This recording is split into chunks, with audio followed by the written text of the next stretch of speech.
Wherever you are, whatever you're doing, stay with us as the Suns get set to shine. Here's Perry, to Gar-Hurd. Here's the jump shot. Comes to Marley, a long three.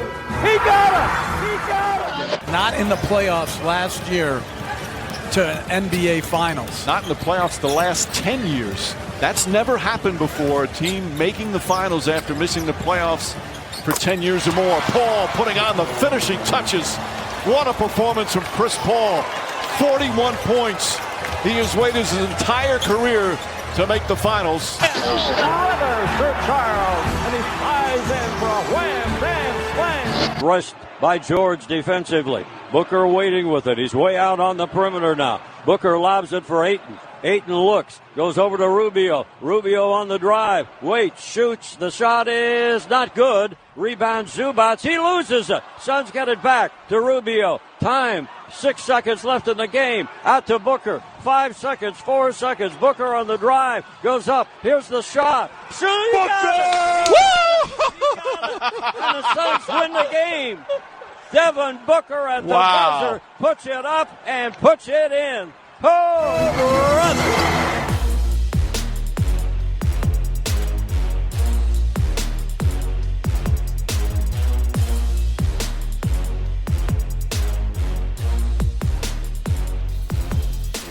Welcome to 7 Seconds or Less, a podcast about the NBA finalists, Phoenix Suns. My name is Max McCall, and I am joined, as always, by my friend and co-host. His name is David Nash. David, how you doing, my friend?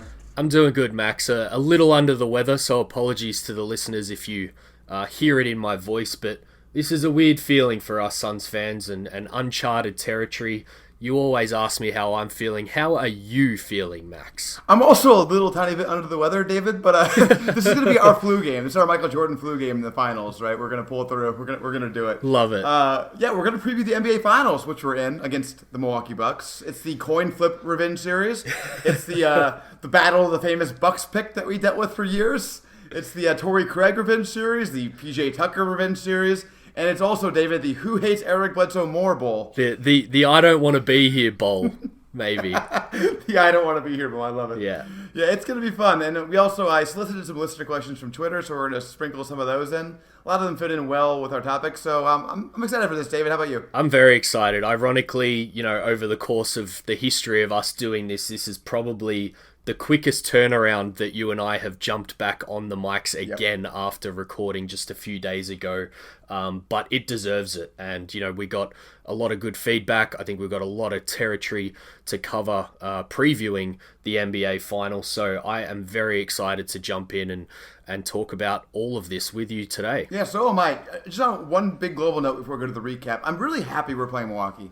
It just feels like a good matchup. Like, it's a fun one. I hope Giannis plays. I want the whole thing to just, I was a little worried with playing Atlanta. It'd feel kind of fake, What kind of weird finals is this? But this is a legitimate finals with a team with history. Yep. And a history that we have with them. It's just going to be great, David. Yeah, I very much agree. If Atlanta managed to get over them somehow, just like I've said to people who have tried to knock the Suns run, it's like you'd have to take your hat off and give credit to them and then try and beat them. But yeah, there's just something about this series matchup in particular that feels like it was destined to be, and hopefully for our sake and the Suns' sake, they can look back on it all at the end and say that they beat a very worthwhile finals rival here, and it starts something going forward. But we've got a lot to talk about before that's even worth contemplating, Max. All right, David, how about you give us a little recap on how we got here? Max, our Phoenix Suns are in the NBA Finals, and we now know that they will face the Milwaukee Bucks for the Larry O'Brien Trophy. We know how the Suns got there, but what about the Bucks? Round 1, a sweep over the Miami Heat. Round 2, a 7-game classic over the Brooklyn Nets. And in the Eastern Conference Finals, as we just mentioned, they got over the Atlanta Hawks 4-2. Now, how about the upcoming schedule, Max? For the US, you guys are running on a Tuesday, Thursday, Sunday, Wednesday, Saturday, and then Tuesday and Thursday again. All games at this stage are 9 o'clock Eastern Standard Time, except for Game 3, which is 1 hour earlier at 8 o'clock. And I believe, Max, that is 6 Arizona and 5 Arizona time, respectively, if I've got that one right. You got it right. But as we said a couple of episodes ago, we've got to shout out the Aussie listeners as well. I know there's even listeners all around the world.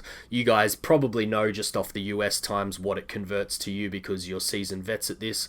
But for us Aussies, Max, it's Wednesday, Friday, Monday, Thursday, Sunday, Wednesday, Friday. And the worst bit about that is we only get one weekend game here, which will be game 5 if needed. And all games are at 11 o'clock in the morning, except for that game 3, which is 10 o'clock. What about health, Max? Phoenix, all clear, except the, small notes on Cam Johnson, non-COVID related illness. So I would imagine by the time game 1 comes, he is going to be good to go. Chris Paul, no real more news on that MRI on the wrist that he outed himself for, so hopefully nothing to worry about there. And of course, Devin Booker gets some more time to rest from that broken nose that took another bump in the last game against the Clippers. For our opponents, Max, Milwaukee, Giannis, obviously the big ticket item there. He has a knee and is officially day-to-day. We're going to talk about him, I'm sure, a lot in this podcast, so I won't go on further there. And Dante DiVincenzo is out for the season, I believe, after ankle surgery, so we won't see him in this series, Max. But question, I always throw it to you. The moment you learned it was the Bucks, you kind of mentioned it at the top there, but what was your first thought, maybe other than you were glad that it was them, Max? I didn't like how they won in 6. I don't like the schedule as much. Yes, agreed. I wanted game 1 on Thursday. So honestly, that was my first thought. But yeah, no, I think I summed it up before, how I felt about the team in particular. I was rooting for this matchup. We both said, I think, at the end of our last podcast that we wanted the Bucks. Yep. I like playing against Coach Bud better. I was scared of Trey, just the weird stuff he does. And we'll get into it in this a lot, David. I'm less scared of this team for a variety of reasons. Yeah, I mean, I want Giannis healthy, as I'm sure most people listening do, for, whether it's the reasons we've already touched on or for other reasons. But this just could be an all-timer in terms of the series. Tweeted it out a couple of days ago. The last 6 games against these two teams, which go over the course of the last 3 seasons. So basically, both cores, minus a few players here and there, have remained intact. 128 to 127 overtime was the last game. Before that, it was 125 to 124. Before that, it was a no defense, 140 to 131. We lost 108 to 129. And then all the way back in the 2018-19 season, 114 to 104, and another close one, 116 to 114. So you'll notice a couple of trends there. The Suns more often than not come out on top, so we are a pretty good matchup for the Milwaukee Bucks, even with Giannis. And there's just some all-time games there in terms of what the final deficit ends up being. So we could be in for a real treat, even if our health may suffer a little for it, Max. Yeah, absolutely. No, I mean, that's the other thing I forgot to bring up is, and I'll get to it later, but I've been to a lot of these games, and Milwaukee's just been a fun opponent for us over the last few years. So that also adds some extra spice to this one. Yep, agreed. I can't wait, and I'm very jealous of anyone who gets to go to one of these finals games, Max. All right, well, let's get into it. So I'm going to start off, David, here with some team playoff stat comparisons, just our stats throughout the playoffs, essentially. And I'm going to sprinkle in some questions for you and some listener questions while we're going through. So, net rating. Phoenix has a 6.9 net rating in the playoffs. That's number 2 behind Philly. Philly had the highest, despite not making it to the conference finals. And Milwaukee's actually at 6.2, number 4 behind Brooklyn. So both teams very good in the playoffs. Obviously, they're here for a reason. Yep. Offensive rating, though. Phoenix 113.6. That's number 10. Milwaukee 111.2. That's number 11. So that's not how they got here. How they got here was their defensive rating and defensive performance, David. Milwaukee was number 1 with 105.0. Yep. Phoenix number 2 with 106.7. So first question I'm going to sprinkle in here. Daniel Lopez at Dantelope on Twitter. Does the dogfight of the Clippers defense prepare the Suns in any way for the Bucks defense? Just for so you know, Clippers were number 8 in the playoffs with 114.5, so well behind the Bucks. I do think in some ways it does, David, but I think there's some major differences. What do you think? Huge differences scheme-wise, although we did see the Bucks start to switch a little bit more in that Hawks series to gain the ascendancy there. But, they're typically Brook Lopez sitting in that deep drop, which I'm sure we'll talk about quite a bit, with the Phoenix guards being able to exploit that a little bit. So I don't think it's going to quite be that same dogfight mentality. I do think that we'll see Phoenix, usual offensive players, get in a little bit more of a rhythm against this Bucks opponent than maybe they were able to against the Clippers. And there was obviously some other issues in that Clippers series with Booker's broken nose and Chris Paul's COVID situation, where things might have been a little bit different offensively as well if those two guys weren't rusty because of those reasons. But yeah, I think overall scheme-wise, very, very different, and the Bucks just have just better individual defenders when you've got Drew Holiday, Giannis potentially, and Brook Lopez as well has turned himself into a very, very good defender. So yeah, I think it's going to be more individual matchup based on the defensive end rather than, that Clippers team that just played really well as a unit and made the Suns work for everything, Max. Yeah, since you mentioned him, I'll throw this question in from Braden Farr at B, I think 2_ Farr on Twitter. Will the Bucks play Lopez a lot, or will we be able to play him off the floor? I think that they have to play him a lot, especially if Giannis is limited. He's been great in these playoffs, David. He's at 13.5 points on 57, 35, 88 splits, 66% true shooting in the playoffs. He's averaging 1.8 blocks, 0.8 steals per game. Like, he's been one of their best players in the playoffs, and I think that really no matter what we do, they're going to have to keep playing him. Yeah, I think you've touched on a few things that I definitely wanted to talk about over the next hour or so, so we may as well, just keep sliding things in as they're relevant to the conversation. I think the first point you make is just the depth of the Bucks is going to mean that they can't not play Brook Lopez. So I'm expecting to see him quite a lot. Whether Giannis is out on the court or not, they're going to be pretty reliant on him soaking up most of the big man minutes, which on one hand is a good thing and one hand is a bad thing. I like being able to kind of set your watch to that and set rotations to knowing that Brook Lopez is going to play a pretty significant amount of minutes and you don't have to stuff around with our big man minutes too much. But the other thing is, I was going to ask you who you think the X factors are a little bit later. We'll save the Suns side of things, but we may as well jump into the Bucks here because Lopez was mine. I think he's the guy that the Suns need to stop. In the regular season, 12.5 points and 5 rebounds on 50, 34, 63 shooting. In the playoffs, as you mentioned, 13.5 points and 6.1 rebounds on 57, 35, 65.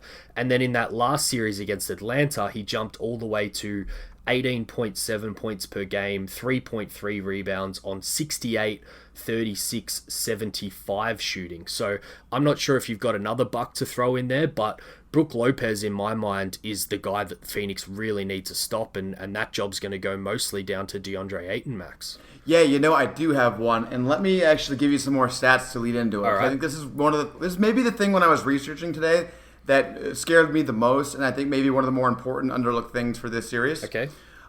So offensive rebound percentage, just the percentage of your misses on offense that you rebound. Mm-hmm. Milwaukee is at 30.8 in the playoffs. That is number 2. Mm-hmm. Phoenix is at 23.7%. That's number 15, second to worst. Wow. We have 3 guys averaging over 1 offensive rebound per game, okay? It's Ayton, Craig, and Mikal. Yep. Craig and Mikal are just barely at 1, too. Yeah. Ayton's at 3.4. They have 7, David. Giannis at 2.3, Lopez 2.2, Tucker 2.1, Portis 1.6, Drew 1.5, Middleton 1.4, Connaughton 1.1. Basically, everyone who's going to play in the series, besides Bryn Forbes, is averaging over 1 offensive rebound per game. That's the reason why Milwaukee had 16.6 second chance points in the playoffs so far. That's number 1, and Phoenix only 10.6, number 13. All that leading into me saying, I think it's Bobby Portis, David. I'm very nervous about Bobby Portis in the second unit. I think Dario Saric in particular could really struggle with him around the rim. I think that it's going to be really it's going to be important for Dario, Torrey Craig, Cam Johnson to match it with him. Just a couple more questions from AE Wyatt 7. He asked about the possibility of Craig taking minutes from Bridges. Yep. Because of the physical player thing. And then another person, Alex Fuentes at Aviator in Flight, asked about, other than Booker, Paul, and Ayton, what player needs to be really impactful for us to win. For me, I just think about that second unit. I think about Bobby Portis, and I think it's got to be Saric or Craig or somebody to stand up to sort of that offensive rebounding. You know what I mean? Yeah, I mean, fair to say that they crashed the glass when you look at all of those stats from the team all the way down. I think this is probably a great, we've touched on defense here. I don't know whether you want to go offense or defense first, but, the two main things that I wanted to talk about was kind of how they guard us and how we guard them. And, the big question there, and you've just touched on it, is, Bobby Portis started in the Hawks series. I think there's a few reasons for that when you look at Atlanta's starting five versus, say, Phoenix's. But I think when you look at how LA seemingly made a struggle in round one, when the Clippers made a struggle at times in the Western Conference Finals, I think there would be a temptation there from the Bucks to potentially go with Bobby Portis as a starter and force Monty's hand a little bit to potentially go big. One thing that I did was went and rewatched both games by these teams during the season, and Crowder didn't start in either of them. There was one game when we're in the middle of that Frank Kaminsky starting bullshit that I'm glad is, hopefully not something we need to talk about. And Dario actually started the other game, and Crowder was healthy. He played off the bench in both of those games. So, is there any chance that we go big? I hope the answer is no, but, I guess the more important question is there a chance that the Bucks go big here and see that as potentially one way to overpower the Suns if Giannis isn't playing? Of course, if Giannis is playing, we're not going to see, Giannis, Portis, and Lopez all in the starting lineup, I wouldn't have thought. No, assuming Coach Bud knows what he's doing, which is an assumption, I think everyone knows the biggest flaw in the Suns roster is that we don't have a big a traditional big to back up eight, right? Yeah. So certainly in the backup unit, I think they got to hammer that. If Giannis is healthy, I think you go big in the second unit a lot of times. I don't really know how we can even kind of contend with that. Yeah. But it'll be interesting, man. Portis is a guy also who I think he was kind of killed us in one of our games against them too. I think it may have been the first one, the one in Phoenix where they got off to a big lead against us and then we ended up coming back and winning. Yep. When Giannis missed that shot. But Portis is just the kind of guy who gets us, and it makes me nervous. And I think let's focus on defense for now, because I think we can go to offense later. Yep. Give me some of your big questions on defense, because I think there are a lot in this series. I'm just looking now. It was that second game. Portis was 5 of 7 in 19 minutes off the bench and had 12 points, 9 rebounds, 3 of them offensive, which touches on what you just talked about before. 1 assist and 1 steal. So yeah, he was definitely the best player off the bench for the Bucks in that one, Max. But let's just start. Let's look at without Giannis and with Giannis and how we guard the Bucks, Max. I've got it here. I think it would be Drew Holiday, Chris Middleton. I think Pat Connaughton will get the start with PJ Tucker and Brook Lopez if it's not Giannis in the starting lineup, which I think to start the series is probably better chance that he isn't on that Bucks team instead of in the team. And so my biggest question is kind of, how do you think the Suns match against those starters? Who are your, what matchups are you locked into that you think you pretty much know, and then which ones are we a little bit unsure of here, Max? The one I think is the most obvious is Mikal on Middleton, right? Yes. That's got to happen because he's our best perimeter defender against guys like Middleton who are not strength guys. They're more, they're skill guys. Yep. He's not going to overpower Mikal or anything like that. So that matchup makes the most sense to me. And also, if Giannis is out, Middleton's really the only guy offensively you're really scared of. Maybe Drew, a little bit of Drew's playing well, but Drew has not been playing well, David. No. His splits right now are 42, 30, 66 from the line for a 50% true shooting for the entire playoffs. Gross. That's really bad, man. So, to be fair, he's doing well as a playmaker. He's 8.4 assists, 2.5 turnovers. That's good. But as a scorer, he ain't it right now. So I think I test that with him. I think him. You put maybe I put Booker on him, and say, hey, let's see if you can actually do something here. We'll put maybe our weakest defender out there. Although we've talked about how Booker's been pretty good. Yep. Still probably the worst one. I'd probably go that way. If Giannis is in, I think you're that's your focus defensively. If he's not, I think you don't have to worry so much about obviously Ayton's on Lopez. That's not hard. Yep. And then Jay's probably dealing with Portis. But I think without Giannis, it's a pretty easy way just to kind of 1-for-1 matchup against this team. Yeah, I agree. You've touched on a few things that I had written down. I saw 3 locks with that lineup that I mentioned. I had in bold type no-brainer as far as Mikal Bridges starting on Chris Middleton, so we agree on that one. Yeah. I actually had Book on Drew, I think for a couple of reasons. The games that I watched back, Devin Booker spent most of his time on the court against Drew Holiday, and I think, we've seen a few quotes this year about how Booker likes the challenge of guarding guys.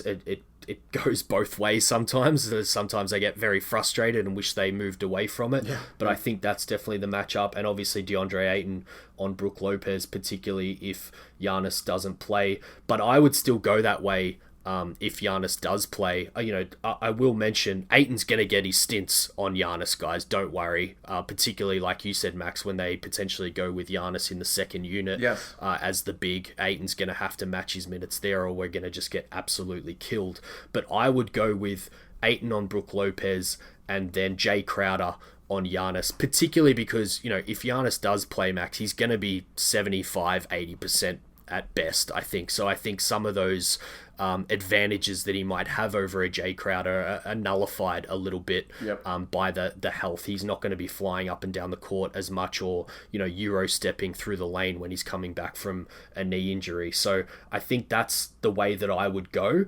And then you're left with Chris Paul, I should say. So the thing that I like about this series with Chris and whether Giannis plays or not is Paul can basically hide on whoever it is. So I'm saying that it's Pat Connaughton. That's my guess right now, with a couple of days out before the game at who's going to start if Giannis doesn't play. Yep. I'm fine with Chris Paul hiding on Pat Connaughton.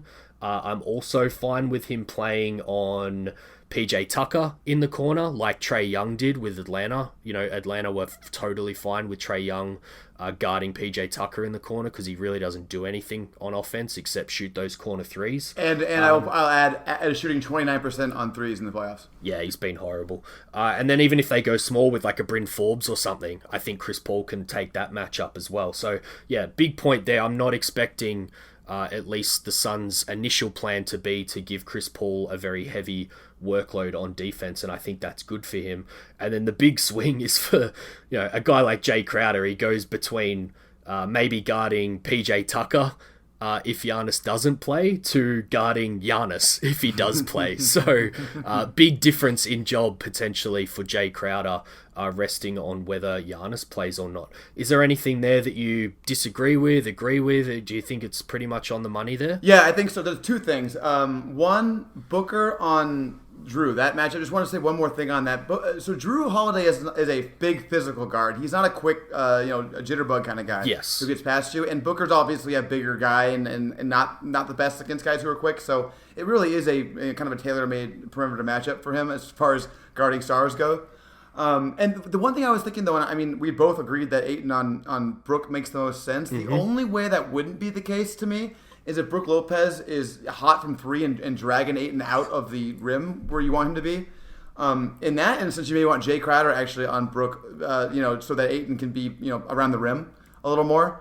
Maybe you almost go, not like a total zone, but you kind of have Ayton like not really guarding anybody. Like say PJ Tucker's out there, and you just kind of let PJ Tucker stand in the corner and have Ayton like within like 7 feet of him or whatever. Yep. Maybe that's only if like you want to if Brook's really hitting threes and pulling him out, which Brook is capable of. I love this point from you because we get a little bit nerdy with scheme stuff. You allow me to get into that a little bit on the pod, and I think this is one of the discussions that's really worthwhile talking about. I had written down zone ? I think we might see the Suns go to that in spurts to throw the Bucks off their game offensively. But I think the more important point is for everyone listening, think back to the Lakers series, and if you were good enough to listen to Max and I talk about the Lakers series on one of our previous podcasts, we talk about how Ayton and Crowder can essentially mismatch, I guess, switch between Drummond and AD. So if AD's out on the perimeter, he doesn't quite stretch to three like Brook Lopez does, but that we're fine with Crowder taking him out there.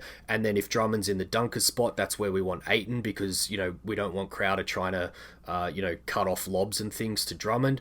And then vice versa, you get Ayton switched onto Giannis in those more dangerous positions, and we're totally happy with Crowder taking Lopez. So I think that's the kind of nerdy scheme thing here on the defensive end, at least, that is really fascinating to me. Don't get too bogged down in the individual matchups, guys, because We've seen it all season from the Suns. They switch around, they scram switch, they are happy to kind of rotate out of those matchups and get onto the more favorable matchups for the Suns. So that's going to be really fascinating for me, and I definitely think that if Giannis plays, we're going to see a guy like Ayton take minutes against both of those big guys, Max. Well, and that's why we're the second best defense in the playoffs Exactly. so far, right? Is because of that ability to do those kind of things. Like, our personnel isn't bad by any means, but it's not as good as Milwaukee's is, and that's why Milwaukee's number one, more personnel based. We're a very good team defense, and you have a lot of confidence in the ability of Ayton and Jay to do that. A little more in the zone, though. I think the zone is a really interesting idea here because, quite frankly, Milwaukee has not been able to shoot in the playoffs. A 3-point percentage for the playoffs. Phoenix is 8th with 37.3% of the threes going in. Milwaukee's 14th out of 16 teams in the playoffs with 31.1% of the 3-pointers going in so far. They've been bad. In terms of like above average 3-point shooters, like Bryn Forbes is shooting 38, Pat Connaughton's 36, and then Brook Lopez is 35. Everyone else is 34 or below. Even Middleton's 34. Yep. Drew's at 30. Giannis is at 18. Obviously, he can't shoot from three. We already mentioned PJ at 29. Bobby Porter's 31. Like, these guys aren't like scaring you from deep right now. And maybe that'll change. Like, particularly Drew Holiday isn't always a 30% 3-point shooter. That could turn around a little bit. But I think until they prove that they can make the shots, I think that letting them shoot them to some extent is not a terrible strategy. Particularly once you have like Giannis back and you're terrified of everything else they can do in the interior. Like, maybe playing zone and making them beat you from deep makes a lot of sense against this team. I think it does, and it's for two reasons. I was looking back when I was watching those two games. Obviously, only 2 points between the two teams, and the Suns shot the crap out of the ball in both games. Yeah. Yet the deficit was down to that. The Suns don't turn the ball over, so that wasn't the reason why it remained close. And it was two things. I think you already touched on one: offensive rebounds. The Suns need to make sure that they don't screw up there, and that's worth touching on with the zone. One thing that you do give away or a little bit more susceptible to when you go to zone is offensive rebounds, so they need to be cautious about that. And the other is free throw attempts, keeping it close. And I think the Bucks, almost doubled the Suns' free throw attempts in both of the games. And by playing zone, they just clogged that paint up a little bit more, which we've seen is a good strategy to employ against a Giannis-led Bucks anyway, and make them beat you from deep. So, yeah, I think we're going to see a fair bit of zone in this, particularly if we see Giannis at any point during the season, Max. Glad you brought up free throws, because the last one of my kind of like overarching stats that I wanted to talk to you about is about free throws. Yep. So, free throw percentage and free throw attempts. Phoenix shooting 86.2% from the line in the playoffs. That was number 2 only, because Brooklyn is ridiculous. On 19.0 free throw attempts per game in the playoffs, David. That was last. Number 16 in the playoffs. Free throw attempts for Phoenix. Yep. Not a big surprise. They're not a free throw shooting team.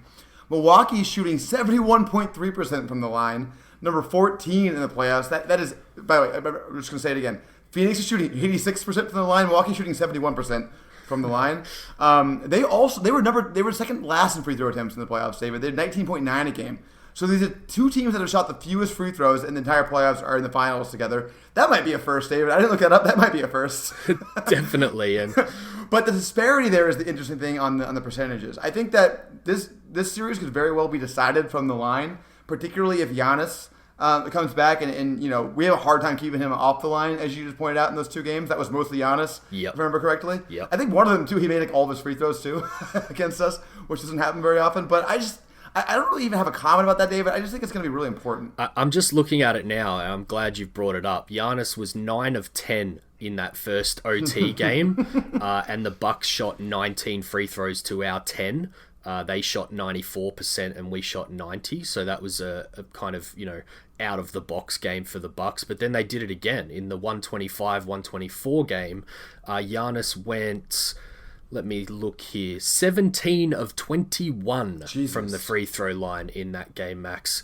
And the Bucks therefore shot still actually a pretty poor 73%, and we had a bad game too, actually, at 72%. They shot 30 free throws to our 25. So, yeah, I think particularly if Giannis plays, that's going to be something to watch. A funny thing that I saw on Twitter, I wish I could credit, I can't remember who it came from, but, how fun if Giannis does play in one of these first 2 games or both at home, the whole Phoenix crowd is going to be counting to 10 when Giannis is at the free throw line, and just letting the refs know that we're onto it and that he times out on basically all of his free throw attempts. So if he does get to the line, guys, and you're lucky enough to be at one of those first 2 games, please be one of the people that are just letting the refs know that he's taking all of his 10 seconds and maybe a little bit more too, Max. It's going to be all the people, David. I'm very happy that Brooklyn and Atlanta showed us this, because we're going to take it to a whole other level, man. Yes. It's going to be so loud in there. And by the way, you mentioned how well Giannis shot from the line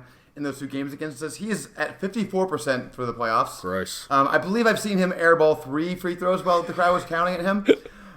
Drew Holiday is at 66% for the playoffs, David, from the line.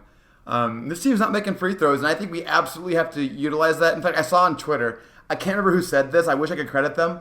But what we should do as Suns fans, we should turn it around and count down from 10. Ooh, I like it. 10, because that's way better psychologically, right? Like, if you're at the line and they're counting down on you, like, Jesus, that's going to be terrifying. The pressure really ramps up. That's one of my tricks when I play basketball is, if the clock's going down, I just start counting down towards the end of the quarter, even though I'm maybe 10 seconds ahead of where it is.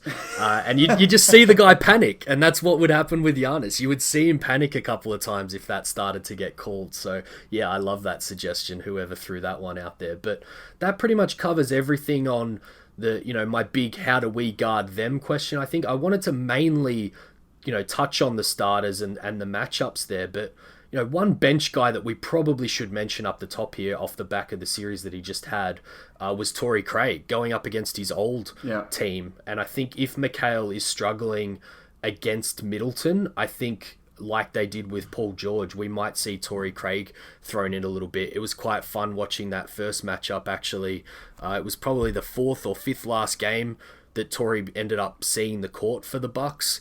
And Booker absolutely cooked him, Max. It was hilarious to watch. Yeah, that is not a good matchup for Torrey Craig Booker at all. I think my answer to, I think it was Alex Fuentes' question, like which player do I think needs to have a really big impactful series for us? I think Craig is up there for me for the reasons I talked about a little earlier. I think like he's the guy. If the other team's getting a ton of offensive rebounds, like what Craig had 4 against the Clippers in Game 6, right? That's the guy who can match that. That's the guy who also defensive rebounding can make sure that's not happening to us. He can be the one who boxes out Portis. He's the one who has that sort of energy level. So I think he's going to be huge on that front. Unless you have anything else on them on offense and us on defense, I'm ready to move on to us on offense, them on defense if you are. Yeah, my next question is how do they guard us? The only other thing, and it is relevant to this question as well, if you've only got a little bit of time, guys, I'll just remind you that Giannis in the first or last minute of the game before OT got cramp against the Suns. So we saw in a very high leverage situation, there's 5 minutes of basketball to go and watch where the Bucks went without Giannis up against the Suns. So if it is looking more likely that he's not going to play and you've only got a little bit of time, that's 5 minutes of basketball that I recommend going back and watching. They'd already taken Lopez out of that game as well. So they went super small. And Crowder finished the game. I mentioned before, Crowder didn't start either of the games against the Bucks, but he did finish those games when it really mattered most. And that's, I guess, where my confidence levels are right now, that Monty won't panic into pulling him from the starters, even if the Bucks do go big, Max, because I will panic if I see that. I don't think it's going to happen. The only time I thought it might happen was Cam Johnson for him in Game 6, but Cam Johnson didn't play in. Also, wait, hold on a second. I'm remembering that game now. Was that the game that we won on Booker getting fouled at the end of overtime? Correct. Yep. Yeah, that was a fun one, actually. I hope we get 4 of those that the Suns all win. Okay, so let's get into them guarding us. I think I'll start with this, David. Okay. Because I think it's the most important thing. So Alex Carsey on Twitter, Alexander Carsey asked, unless Booker is guarded by a Pat Bev type, I feel like this is a series he can go off in. He's basically asking about who will be the likely MVP of the finals if we win. Yeah, I think that there's a better than Pat Bev type on Milwaukee. It's Drew Holiday. Yep. And so I want to ask you about who you think Drew Holiday is going to guard. But before I get into that, I went back and looked at the NBA's tracking data on Drew Holiday defending CP3 and Booker over the last 4 seasons. Yep. So here's what the numbers are. CP3, last 4 seasons, Holiday's guarded him for about 25 minutes on the floor. CP3's had 35 points on 11 of 21 shooting, 13 assists to 1 turnover, 8 out of 8 from the line, 71.4% true shooting for CP3 with Holiday on him. Booker hasn't been quite as good, but still pretty good. So about 38 minutes of Drew Holiday on Booker, 38 points, 11 of 26, 9 assists, 6 turnovers, 13 of 14 from the line for a 59.1% true shooting. I guess my point here is, like, I think Drew Holiday's a great defender, and he's going to definitely be guarding one of those guys, but does it really totally scare you if he's guarding either of them? I wouldn't say that it scares me. I think in the 2 games this year, Book and CP3 combined were 104 points on 47% from the field, 30 assists and 7 turnovers. Chris Paul in particular, which I guess speaks to what you just said with his true shooting percentage there, 50% from the field, 54% from 3, and 100% from the free throw line in the 2 games against the Milwaukee Bucks this season. The big point that I had written down here is Devin Booker's job is to do just well enough to keep Drew Holiday on him and off Chris Paul. Now, you've kind of pushed back on that already by saying, Drew Holiday goes on to Chris Paul, don't worry about it, he's going to cook him anyway.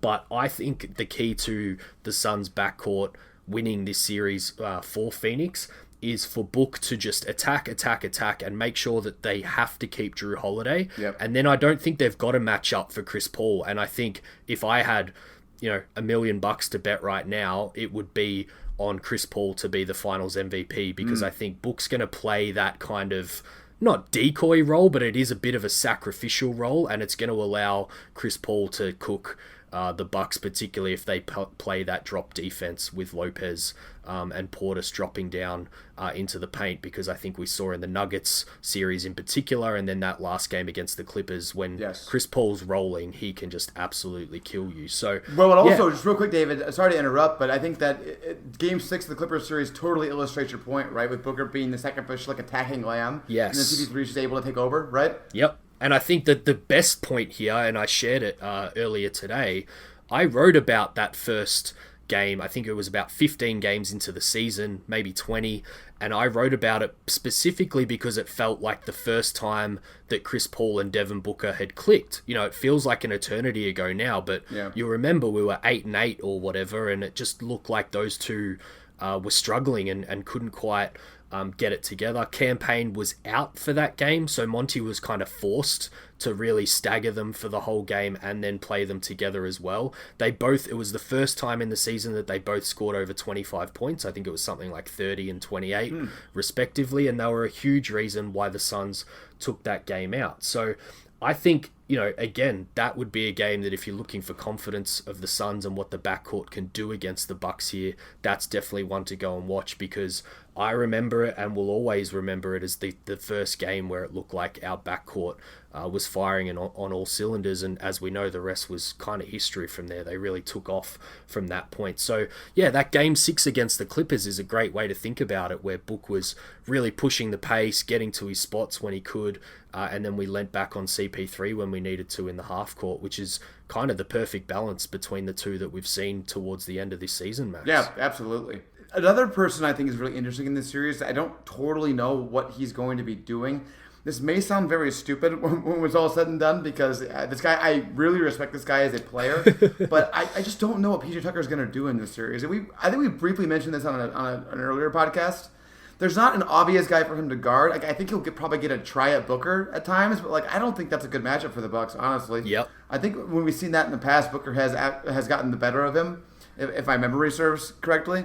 Obviously, they've played against each other in practice all the time. I think I've heard of an interview at some point where PJ Tucker was talking about, sort of like helping Booker grow as a player by guarding him and showing him some ways, that people will guard him in the NBA. So I think that'll be really interesting to see. Yep. But if it's not that, if it's not shutting down Booker, what exactly is PJ Tucker supposed to do here, David? I love that point. It's what I've got written down as well, and I'll throw a question at you at the end here once I rattle things off. But without Giannis, with that Connaughton lineup, I've got Drew guarding Book, Middleton probably guarding Chris Paul, Connaughton probably guarding Mikal, I've got Tucker on Jay Crowder and Lopez on Ayton. If Giannis is in, I think he takes Mikal. Tucker's still on Jay Crowder. So yeah, where I wound up there was basically there's no real matchup for him. And I think he'll get cooked if he goes on CP3 or Booker. There's just absolutely no way that he can guard them at this stage of his career.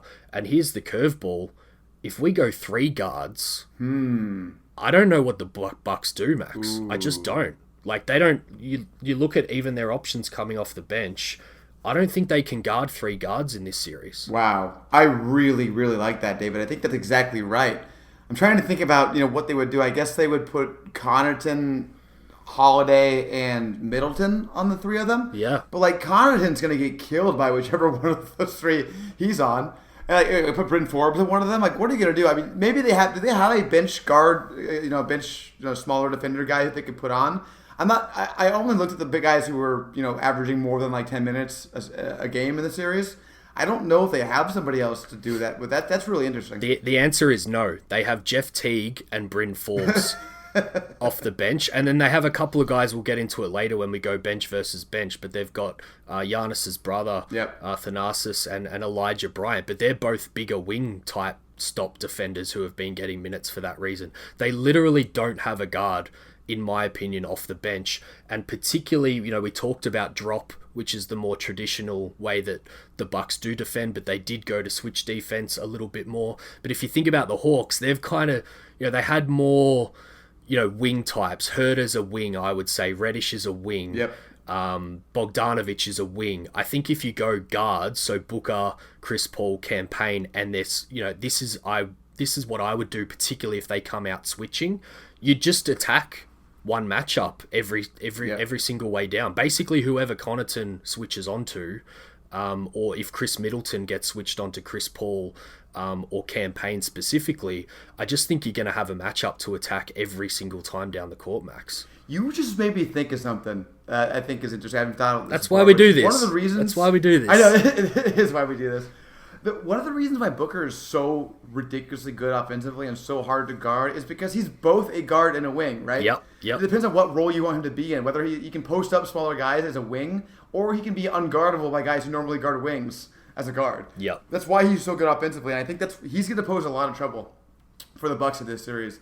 I think they're going to have a lot of trouble guarding Booker, particularly given the fact they have to also guard Paul and Payne, as we mentioned. I really hope Monty goes to that 3, the 3 of them playing together. That makes a lot of sense to me. I'm glad you pointed that out. Yeah, it was the big one when I was looking at it. I guess other notes in this section that I had down, Mikal redemption series maybe. He was 8 of 10 from 3 in the 2 games. No, real quick, I wanted to point that out. You mentioned, I think you're right about this, that Connaughton, if the likely starters happen, will be the one guarding Mikal. If that's the freaking case, Mikal's got to have a big series offensively, right? 100%. And if he doesn't, that's when I'm going to the guards straight away because he's got to attack that matchup. 18 points per game in the 2 games.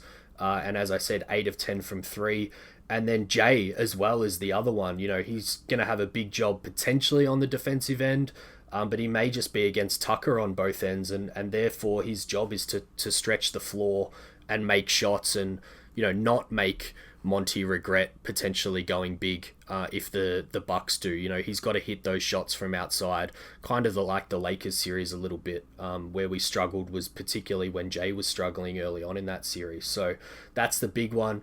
And then obviously big question mark over Giannis on this end as well. If he's in the game, they can, hide him on Mikal and use him as that kind of free safety.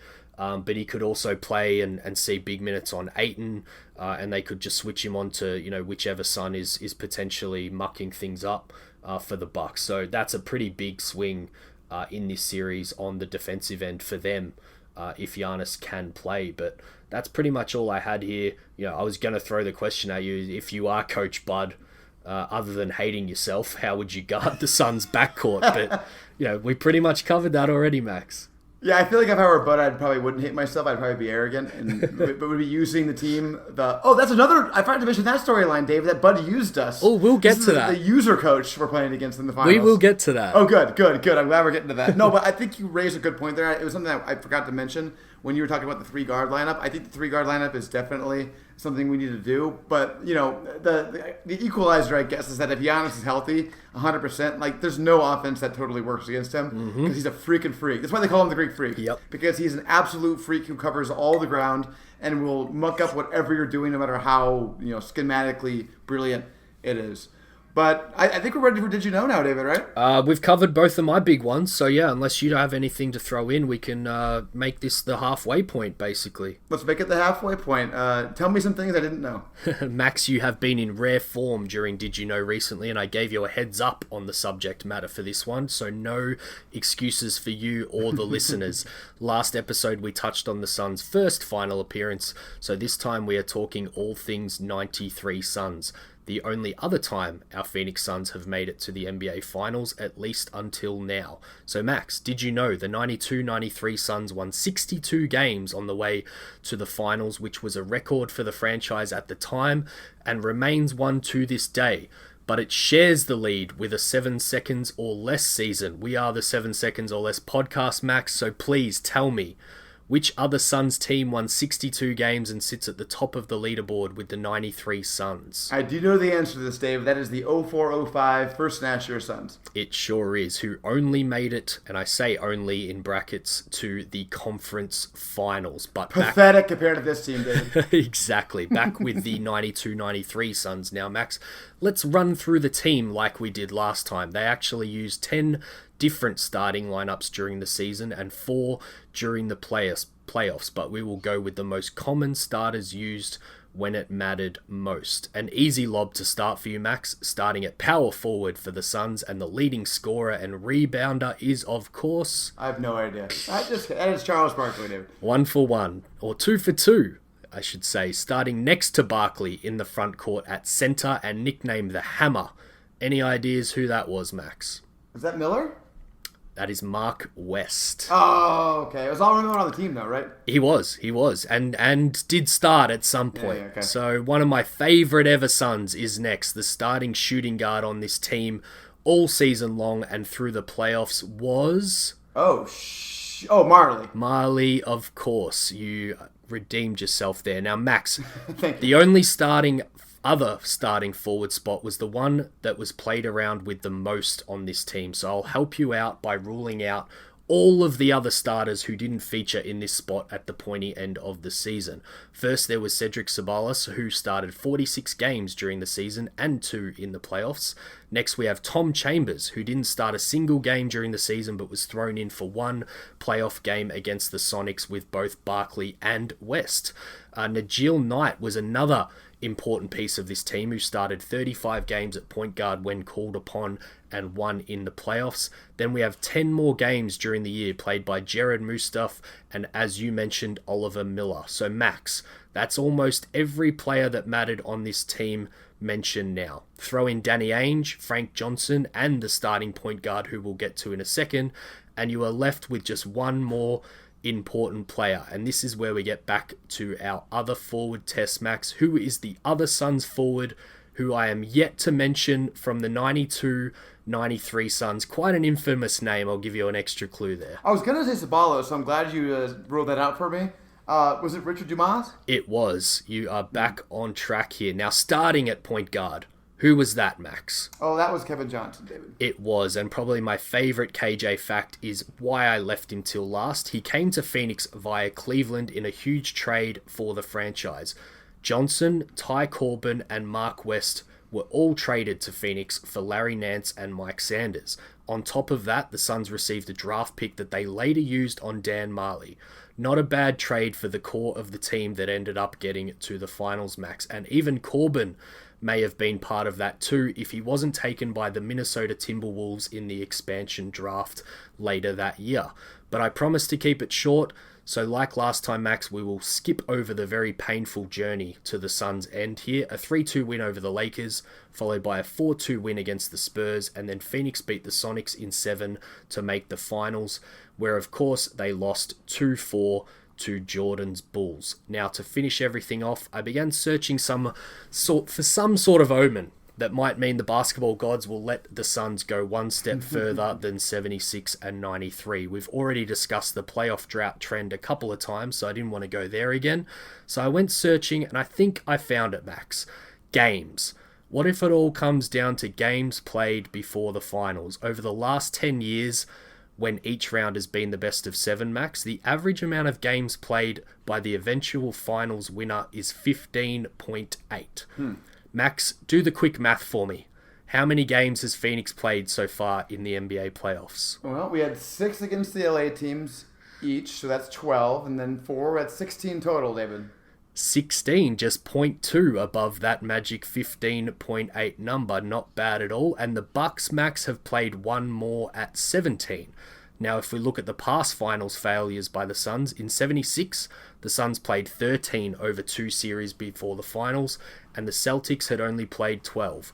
Fast forward to 93, and the Suns played 18, but the Bulls had only played 13. Wow. Very interesting. So not only are the Suns closer to the magic number over the last 10 years than the Bucks, Max, they are also slightly more rested, which might have been the difference in winning and losing the last 2 times around. So let's end on that note, Max, and get stuck in to the rest of the finals preview episode to round things out. Yeah, David, I'm glad you mentioned that because that's something I forgot to write in my notes, but I wanted to talk about was the Bucks went 7 with the Nets. Not only 7, but 7 grueling games, ending in an overtime game 7, and then just went 6 against Atlanta without their best player getting hurt in the last 2 games. So everyone else was very taxed, and they're on a 3-day turnaround as opposed to our.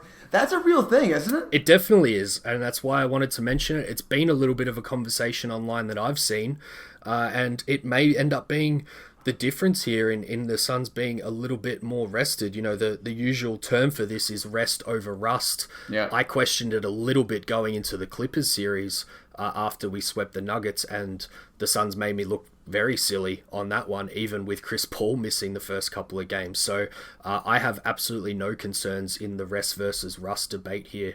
I'm taking rest every single time, Max. Yeah, especially when it's not as long as we were thinking it was going to be. Like when the finals was originally, it looked like it was definitely starting Thursday no matter what, and we could have had over a week off or whatever. That could have been a problem, but this is not that much time. Yeah. I think we're okay.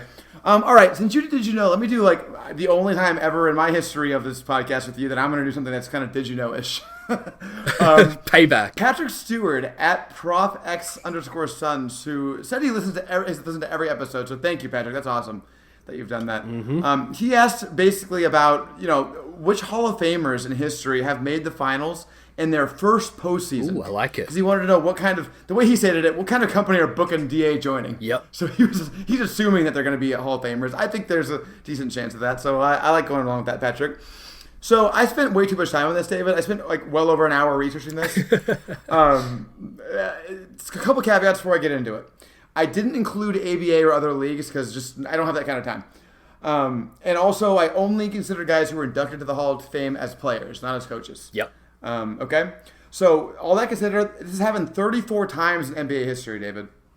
28 if you don't count the guys in 1950 finals who were, all in their first postseason, every single person playing. So we're not going to count those guys. But 15 of them were in the 50s, David. 5 in the 60s, 6 in the 70s, 3 in the 80s, and 1 in the 90s. Wow.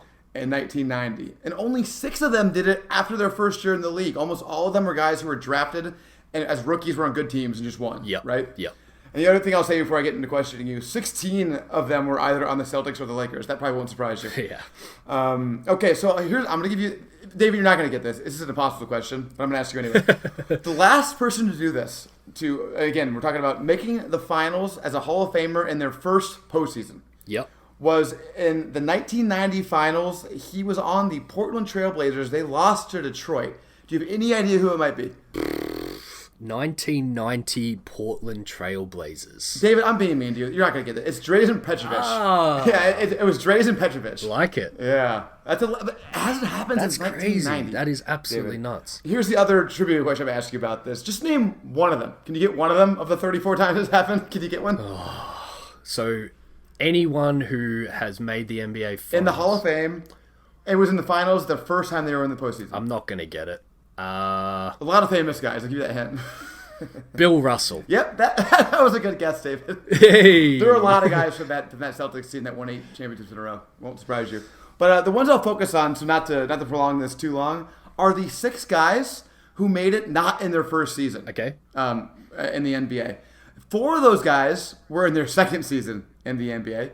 Those were James Worthy in 1984 with the Lakers, Dennis Johnson in 1978 with Seattle. Yep. Bill Walton sorry, not Bill Walton. He was the third year. So Rick Barry in his second year in the 60s.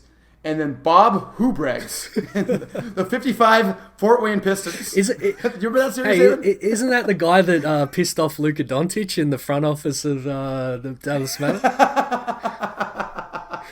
Bulgaria. That was very funny, David. That was witty. I'm giving you 5 witty points for that. So there were 2 guys ever who have done this after their second season. You just gave me one. I did just give you one of them. It's Bill Walton with his in his third season with the Portland Trailblazers when they won.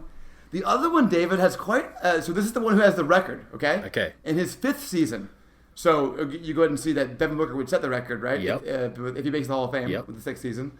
But in his 5th season, after 4 seasons with Phoenix, David, he went to Boston and beat Phoenix in his first ever playoff series in the finals. Do you know who that was, David? What years are we talking? Or you didn't give me that? I'm just guessing. So 1976 finals, he beat Phoenix after spending 4 years with Phoenix. He was traded for Paul Westphal. Oh, we covered this last week. It was Charlie Scott. You got it. Charlie Scott is the Yay. current record holder for most seasons by a Hall of Famer before making a playoffs that he made the finals in his first playoffs. And Devin Booker, if he makes the Hall of Fame, which I would say trajectory is pretty good, he will be breaking that with his 6th season, David. I absolutely love that you've thrown that in because Charlie Scott has just taken a shot back at me after I read that quote out from Jerry Colangelo last episode and mentioned that Paul Westphal went on to have a much better career. But, you know, Charlie got his at least. He got a championship ring the next year. Yep, pretty funny. And also just shows you... You know, I know there's 34 of these, but as I said, 28 of them were their first-year players who's drafted onto good teams. Yep. This is a rare thing. It's really rare what the Suns are doing, particularly what Devin Booker is doing. And it's something that's, you know, I don't know. It's just really cool. It's part of kind of the whole mystique of like how team of destiny this feels like, you know? Yeah, for sure. I wonder if there's anyone from those Thunder teams that went up against the Heat that might eventually be Hall of Famers, but yeah, that's... Ooh, good question. But no, I think all those guys were in the playoffs before, right? Yeah, So I think maybe Harden? Yeah, I think you're right. I don't think anyone would count. Yeah, that's what makes it hard. Is there's a lot of factors involved in it. That's why most of them were in the 50s and on the Celtics. Well, speaking... All right, cool. That's all I got on that, yeah. Yeah, speaking of factors, X factors, we went over Milwaukee before, so we don't need to touch on Brook Lopez and your guess who was Bobby Portis, but I'll throw it your way. Who you picking for the Suns? Who's the X factor here in this series, Max? Yep. So I think part of what I said already. I think Torrey Craig and Dario Saric are X factors and sort of in that way. But I want to point out now that you've brought up the 3-guard lineup. I think Cam Payne is an X factor now when you bring it up because I think they're gonna have a hard time defending him with their bench unit. Like Drew Holiday can't play 48 minutes as far as I'm concerned, right? Like that seems unlikely. So, yep.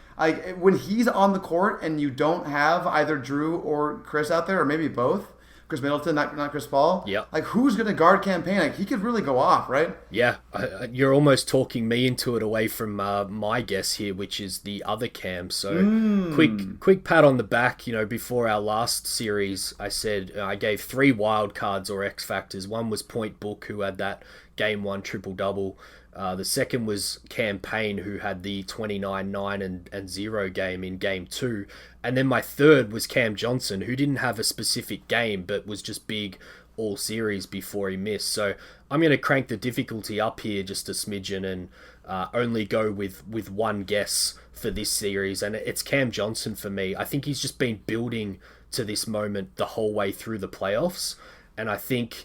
You know, shot 53% and 46% from 3 against the Bucks. I just don't think they have a matchup for him either off the bench. And I just think that, you know, that extra wing to throw in might be what really tips the scales on this series. So I'm backing in Cam Johnson, but that's not after you really making me second guess because I think for similar reasons, everything's kind of falling Cam Payne's way here to have a bit of a bounce back series after being, a little bit disappointing other than that Game 2 performance against the Clippers, Max. Well, you know what? I really like your Cam Johnson pick as well because, I was focusing on Saric and Craig for the whole, stop their offensive rebounding, contain Portis a little bit. Yep. But Cam Johnson's just as important to that. Definitely. He's 6'9", isn't he? Yep. He's been in our top 5 of rebounding in most of these series. Like, he's really important for that as well.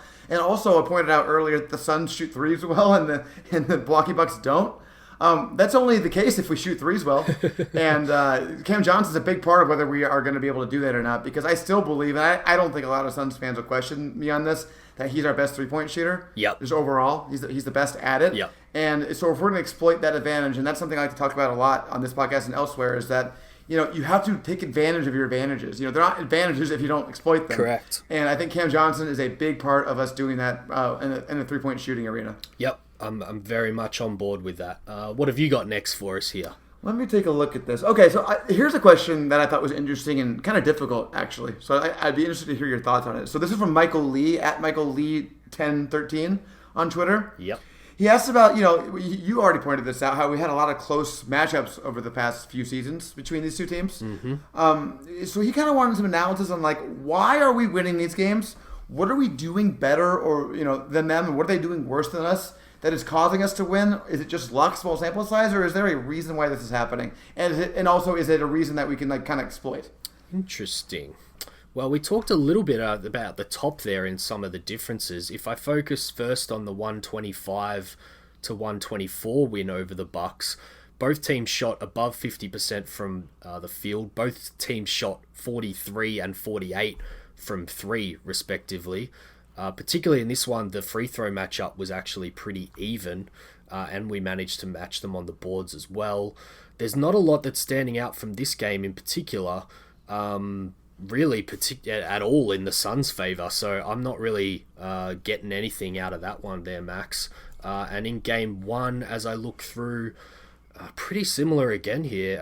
I guess not much is going to stand out when you've, particularly on the stat sheet at least, when you've had such a close game against each other. So I don't think it's anything particularly there. I just think it comes down to crunch time scoring. Yes. Is that the point to make here? A lot of people have discussed, particularly with a Giannis-led team, they're a little predictable to defend in the last 2 minutes of a game, whereas the Suns obviously have a few more weapons to throw and particularly jump shooters. So is that what it comes down to? We mentioned it, Book getting fouled, and I should remember the end to this other game because I watched them both last night, and I'm struggling to think about. I can tell you it, David. Yeah. It is exactly about the best evidence you could possibly have for this point, which, by the way, you have gotten to my answer, which I spent 2 hours thinking about. So you got it in the course of one question, so that's pretty impressive.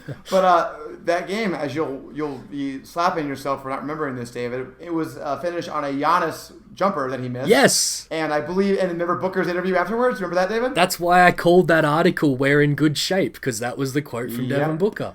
That is the answer here. The reason why we're winning these close games at the end is because we are better at close games at the end. Yep. It's late game execution. We have multiple different ways to score in the crunch time in the end of the games, and they don't. And you could see this not just against us, and that when that great example happened in the regular season, but this was happening in the playoffs multiple times against Brooklyn, right? Yep. There was the one where I can't remember, it was either Middleton or Drew Holiday passed into Giannis, and Harden just kind of got him to sort of lose the ball. Their entire offense is predicated around Giannis being a beast, and Giannis being a beast and transition, and sometimes in the half court is much easier to do in the first 3 quarters than it is in the fourth quarter. It's just not how the game works. Everyone's much more tight, and it's harder to score in that way. So I think to some extent Middleton has answered this question a little bit because he's been really good lately and really good in the clutch also. Yep. We should mention him just real quickly, David. 23.4 points on 43, 34, 89. He's at 8 rebounds per game and 5.1 assists per game, David. 1.5 steals per game. Middleton has been awesome. And I think, if you're looking for the reason why we could lose games, close games or any kind of games, even without Giannis playing, it would be Middleton having great games. Yeah, I mean, that puts a lot of pressure on Mikal Bridges to start with, obviously, and then having to go with guys like Torrey Craig if they need to. And that, maybe last series version of Mikal, there's not a big difference going to Torrey on offense because Mikal wasn't giving us much on offense anyway, so you're not tanking much there. But, you kind of don't want to have to go to Torrey Craig in big spurts because then it tanks you on the other end a little bit there. So I think Middleton, whether Giannis is playing or not, is definitely the key to the series for the Bucks and a guy that the Suns need to put a hell of a lot of work into. And I just hope, couldn't care less what his stats say at the end of the series. I just hope Mikal Bridges is a big reason why Middleton maybe has a series that's a little more inefficient than what he has so far throughout the playoffs, Max. I'm really glad you brought that up, the difference between Mikal and Torrey Craig offensively, because I think it's probably it doesn't get thought about enough.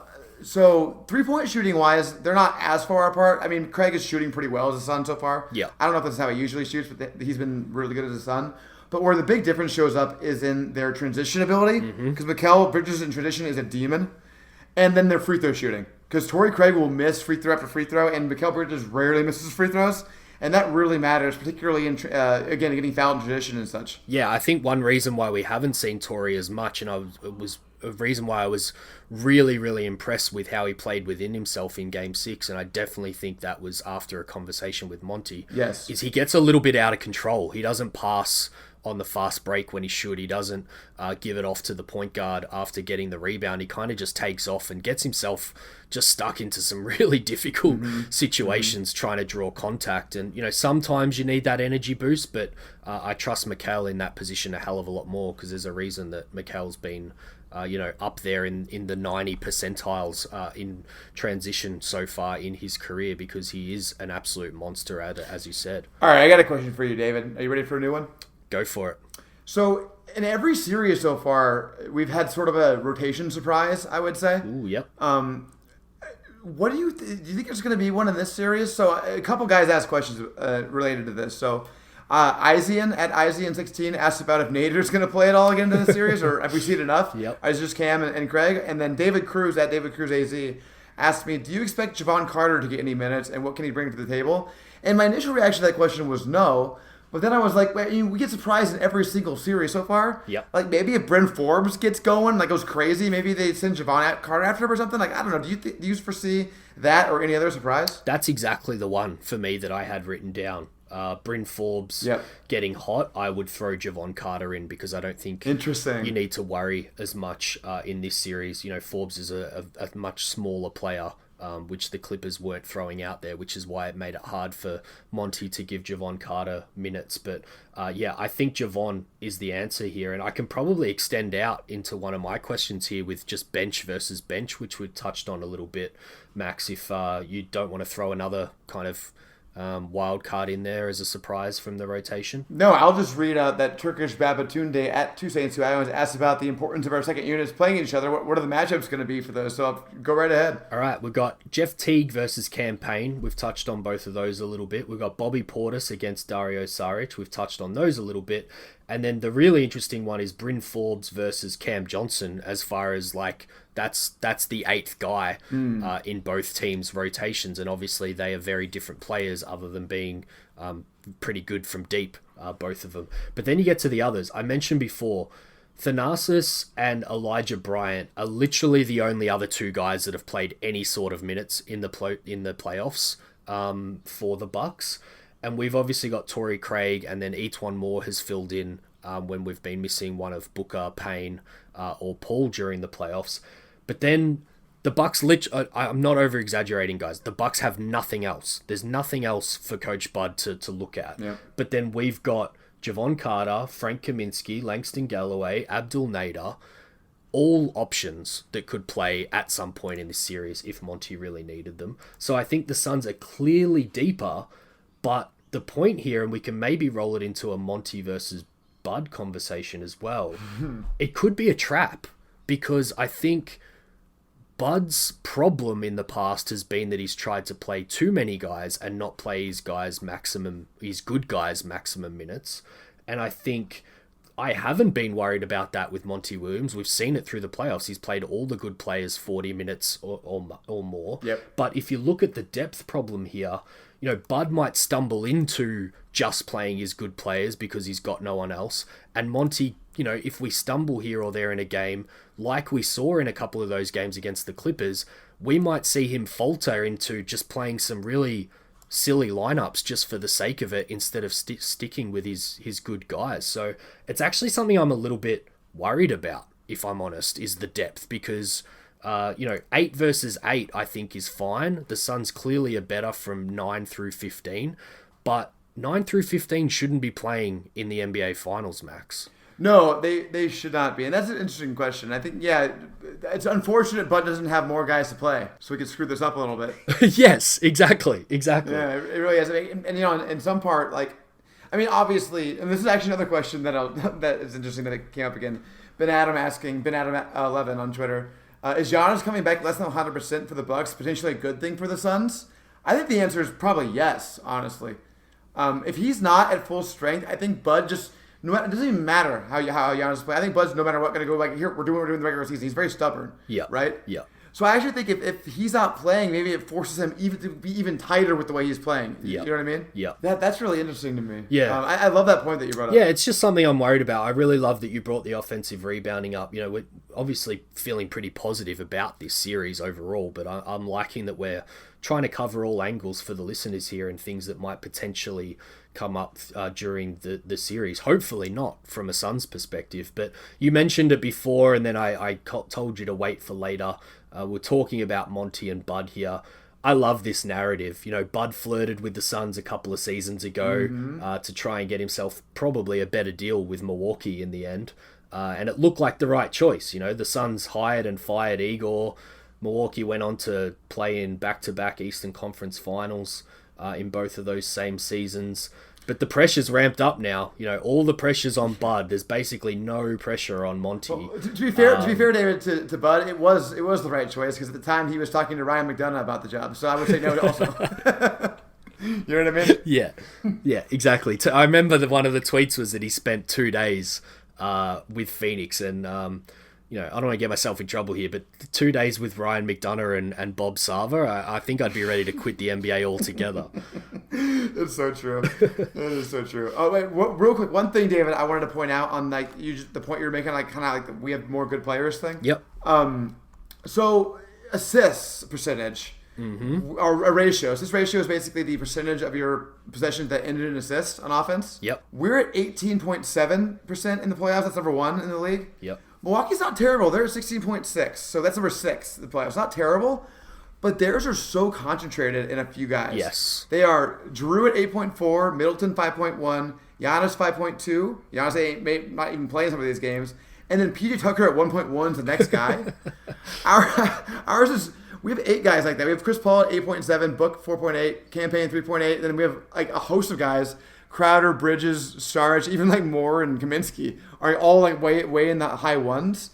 And it just makes you think man, we're just a better team overall in how we're going to operate than they are, especially without Giannis. I think it's, it's basically the inverse point of your offensive rebound one at the top of the show here. Yes. If you're looking at, how do the Suns play their style and win the series? And it's, 0.5, ping the ball around, get open shots, play good offense, run your stuff, as we keep saying, or I keep saying on Twitter at least. And your new buddy Zach Lowe agrees with.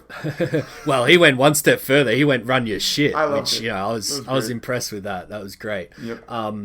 It's gonna, if you look back in 20 days time and Milwaukee has won the NBA Finals, you're gonna go, God, how did that happen? And it's gonna be that it was a rock fight. They grounded out. They got 10 more offensive rebounds a game and got 12 more points off those offensive rebounds, and that was the difference in the 4 games that they won. So I think those 2 points back up against each other is a really good point to make, just in terms of how both teams are probably looking to win 4 games against the other and steal the Larry O'Brien trophy here. So I think that's definitely a good point by you, particularly when you couple it with the other great point that you made at the top of the show. You know what you just made me think about during that answer, David, is how important, again, I think it's going to be to push the ball in this series. Yes. I think this is a series where we want... it's funny, because Chris Paul is like slow-mo ball, apparently, but every single series the Suns need to play fast to win. Mm-hmm. So I'm not really sure exactly if we are a slow ball team. I think we're not.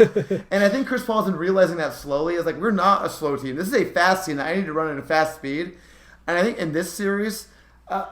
again, particularly if Giannis isn't playing, because Giannis is one of the best transition players in the league, if not the best. Yeah.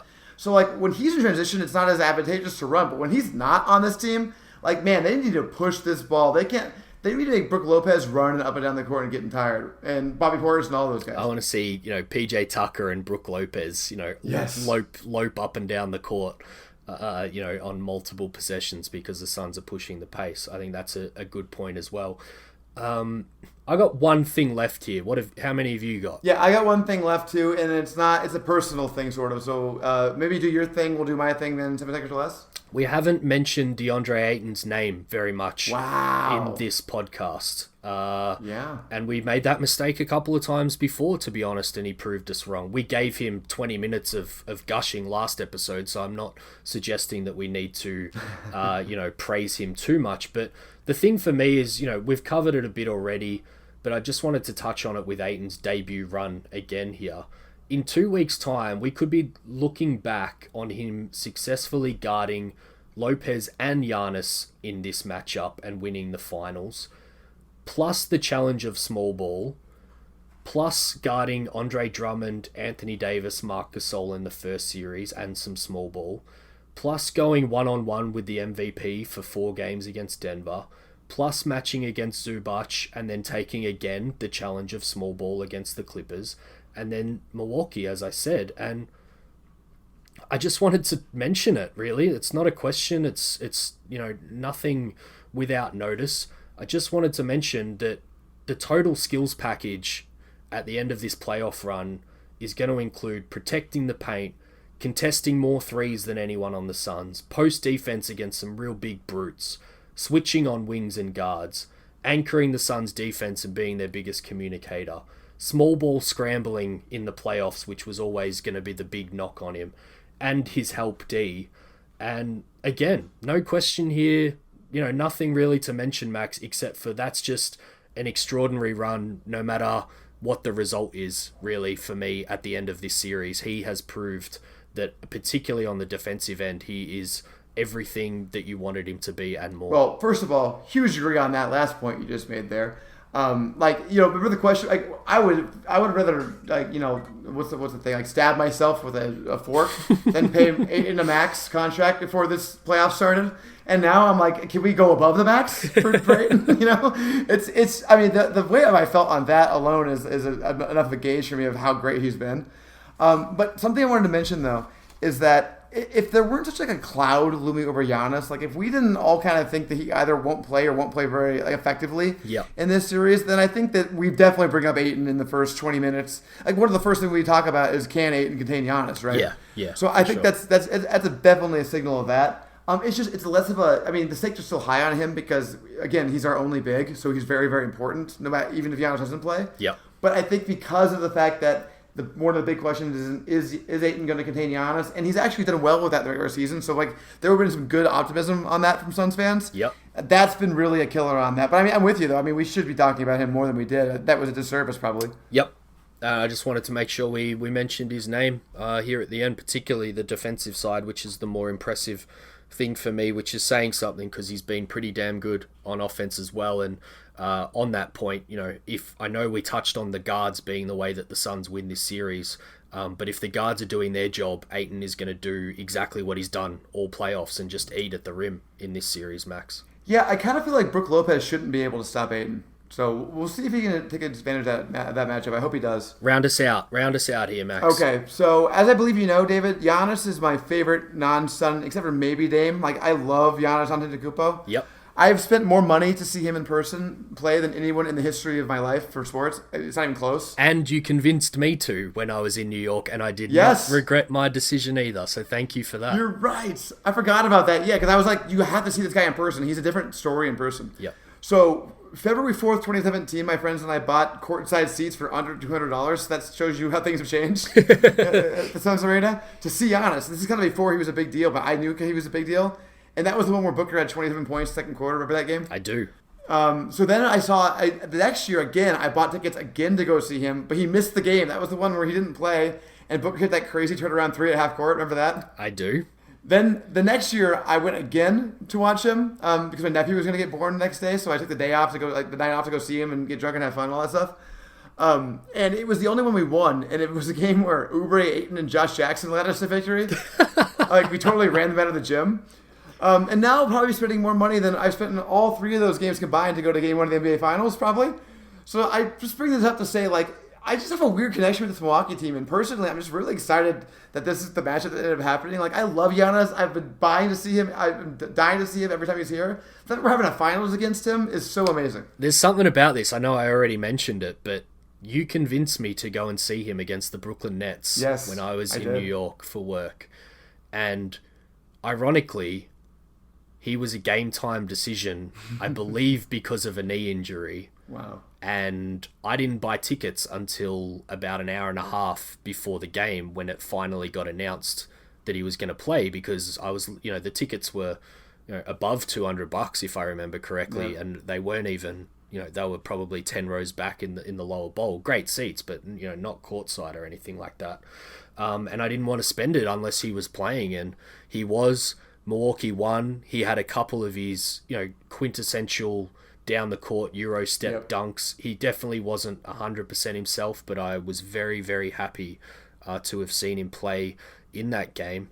And just thinking about it, and the link that you draw here for your own fandom, it all kind of just seems a little bit full circle here. That would be the last NBA game that I saw live was Giannis. So I know we said it at the top. I want him to play. Me too. I just think that it makes the story more important from the Suns' perspective. I don't think the ring matters any less if he doesn't play and we win. I really am not going to care about that.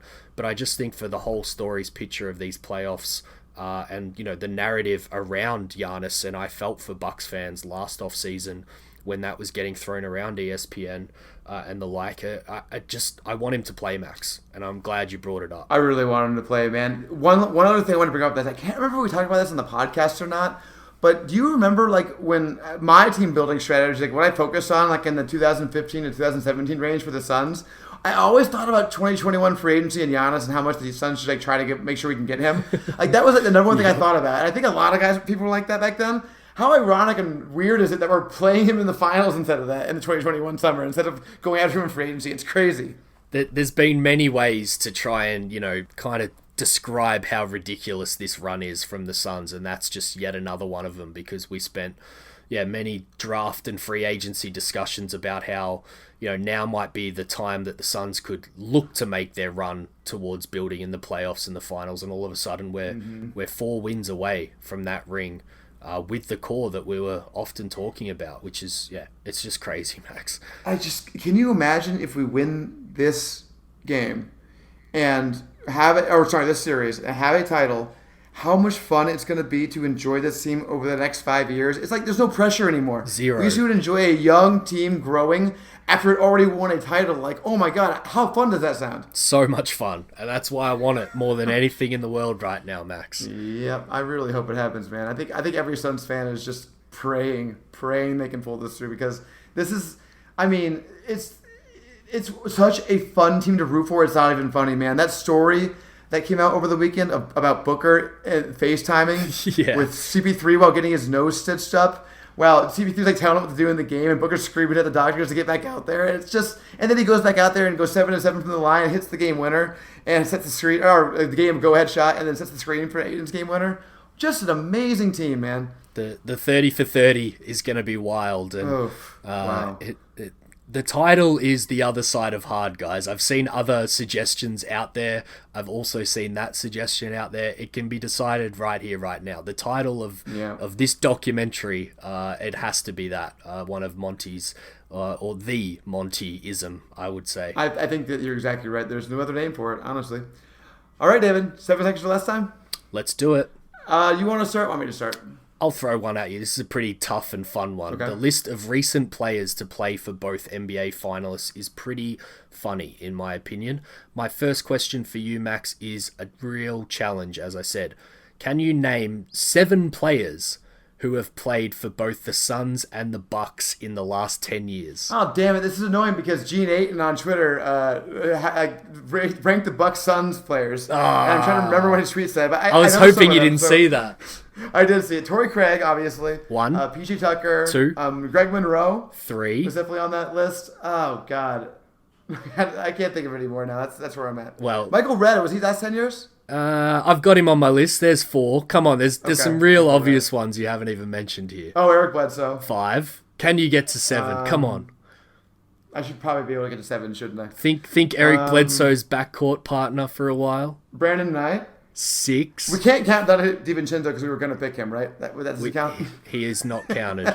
But there is a Suns draft pick that does count, Max. There is a Suns draft pick that does count. Oh, Bender. Dragon Bender. 7. Yeah. We got there. Other names: Robin Lopez, Isaiah Kanan, Mirza Teletovic, Plumlee, Ennis, Kendall Marshall, Ish Smith, John Lua, Earl Barron, Hakeem Warwick, Kurt Thomas rounds out the list. Man, Max. you could take the worst 5 players from these 2 teams. They would kick the shit out of that team. Oh, man, those guys, that was not an illustrious list, man. Oh, man. No, I said it was funny and I meant it. All right, here's mine for you. It's a little more serious. Which player on the Bucks are you most afraid of? Obviously, this would have been a Giannis in a normal scenario, but factoring in the uncertainty with Giannis, who are you most afraid of right now? I think there's 2 that I've mentioned throughout the pod, but one you have to go with over the other, and that's Chris Middleton, because he's got that superstar power to be a guy that you don't have a matchup for and can't guard. You know, Brook Lopez might have a great series and it might contribute to the Bucks winning, but I think Middleton's the one that can put the team on his shoulders if all things break right. Well, he's the one who just flamethrowered the Hawks, right? Yeah. If he's going to play like, I mean, the defense won't be the same between us and the Hawks, I promise you that. But if he continues that's the biggest thing. The top 6 Suns minute getters in the playoffs are Booker, Ayton, Bridges, Crowder, Paul, and Payne. The next 3 are Cam Johnson, Torrey Craig, Dario Saric. Assuming the top 6 remain the same, what order from most to least would you rank Johnson, Craig, and Dario? In this particular series, Correct. Man, it's really hard for me. Dario, I think, is probably last. Yep. Between Cam and Torrey is really hard for me. I think I'd probably put Craig number 1, but it's so close. What do you think? I think I agree with you on Dario. He should really not see more than 10 minutes in this series, even if Giannis doesn't play. I'll go with Cam over Craig because I think the shooting's really going to matter, but it'll be close, like you said. Yeah, I think if the answer's Cam, we win the series pretty easily. Let me put it that way. Yeah, good way to put it. If the Suns win, who do you want to win the Finals MVP? Not who do you think. You already said that. Who do you want to win the Finals MVP? I love this because it dovetails perfectly with my third and last question here, Max. So who do I want? There's 3 obvious answers, really. But I think the one that is the best for me is for Chris Paul to go from never making the NBA Finals to not only quashing that kind of narrative about him, but also being the Finals MVP. Just nudges both Booker and Ayton's stories, particularly given they've got plenty more of their career to have moments like that, whereas Chris may never again. Yeah, I went back and forth between Chris, who's not my answer, actually. He's my runner-up. Obviously, that story writes itself. That's an incredible story. It'd be amazing. Yeah. But I ultimately went a little more kind of selfish and forward-looking for the team. Mm-hmm. And I think Devin Booker winning Finals MVP and having that cachet going forward for the rest of his career is better for the Suns' future, if you get what I mean. Yeah, I can easily be talked into that. So I'll throw my third back at you, and it's a simple one. The Suns win the Finals. Forget who you want. Who wins Finals MVP? I'm with you on this. I think you were right. I think it's going to be Chris Paul. I would predict Chris Paul as the Final MVP. I think he's going to continue what he was doing in Game 4 Denver and Game 6 Clippers and just have a couple games where he's just unstoppable, particularly in the mid-range, and it's just going to be over. Yep, and I think we mentioned it last episode here, and anyone who's got this far on this episode, will be no shock because I've mentioned it quite a bit already in the hour and a half discussion, but I think Chris Paul's going to benefit from the work of DeAndre Ayton and Devin Booker, and it won't mean that he was any more important than both of those guys, but I just think the resume after 5, 6, 7 games potentially, maybe 4, will be Chris Paul with his name etched on that extra trophy. Yep, I could not agree more. All right, one more question from me. This is a silly one before we get to the most important question we're going to answer on the podcast. Yep. From my real-life friend, Brad Williams, at Create with Brent, making sure that we are talking about enough Aytons on this podcast. Would you rather fight 100 duck-sized Aytons or 1 Ayton-sized duck? 100 duck-sized Aytons sounds terrifying. That's what I thought. I agree. I picked 1 Ayton-sized duck. I would rather take my chances with the 1 Ayton-sized duck. 100 duck-sized Aytons sounds like the worst thing in the world. Yeah, and I'll just to, I guess, hark it back to something else that happened during this week. I would be throwing punches like Tyler Hero was, and just hoping that one can land on the Ayton-sized duck. Yeah, maybe if you're Suns and 4 guy in Denver, you pick the 100 duck-sized Aytons, just knock them all out with like fast, furious punches, but we're not that, dude. 100%. And you mentioned it here, and we are right at 1.5 hours like we always are. Let's get to the big question. I'll let you go first, Max. No, David. I'm pretty sure I went first with the Lakers, and then I made you go with the second Denver, and then I went again with Clippers. This is your turn. All right, I've set this up beautifully. This isn't what I want by any means, particularly for health reasons, but I'm going, if Giannis plays the whole series, Suns in 7. If Giannis misses any time at all, Suns in 6. Interesting. I didn't parse it out that way, but that is an interesting way to do it. Man, I'm Suns in 5, David. I just think they're the better team. Talking this out with you this whole time hasn't changed my opinion on that. The fact that Drew Holiday hasn't slowed either of these guys down in the last 4 years. The fact that they're just not shooting well at all as a team, Milwaukee, right now. The fact that I kind of like that thing from earlier from Ben and Adam about if Giannis comes back and it isn't good, which there's a good chance of that happening, David. He's really going to want to play. So he might play and not help that much, and that could really, really, really help us. And I kind of think in that scenario, unless Giannis is 100%, I think that a less than 100% Giannis or no Giannis at all, I just think we're going to outclass this team and win in 5. Boy, do I hope you're right. Me too.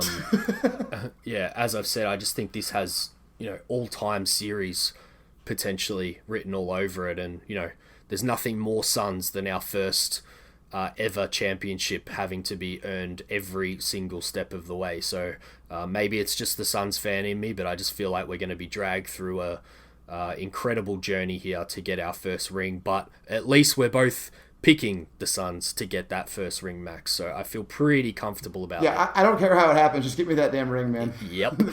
win any amount of games. That was fun, David. I think despite, as we said earlier, both of us being a little under the weather, I think we brought it okay. I think we did. I hope everyone listening feels that way too. I'm glad we got to cover most of the questions that got thrown your way as well. That was a good thing to throw into this episode that's a little bit different to what we've done recently. Thanks to everybody who is listening to this one and has listened to all the other ones. Max, it has been an absolute blast to be able to redo these with you. I'm glad the Suns team of current times dragged us out of that early retirement into doing this. So if we don't do it again, I hope we do in some way, shape or form. But thanks very much to you and to everyone listening at home, and go Suns. Love it. Ditto everything you said. Couldn't agree more. I think we'll definitely be back with one more at least on this team. Hopefully it's celebrating them winning a championship. I can guarantee you we'll do one for that. if they don't win, I think we'd probably do one maybe like a little later on, like as kind of like a rehash. I remember settle down, do the futures kind of thing. But we're definitely going to do another one, I'd say. It's been a special year either way. So yeah, I'm with you on that, Max. Love it. Go Suns.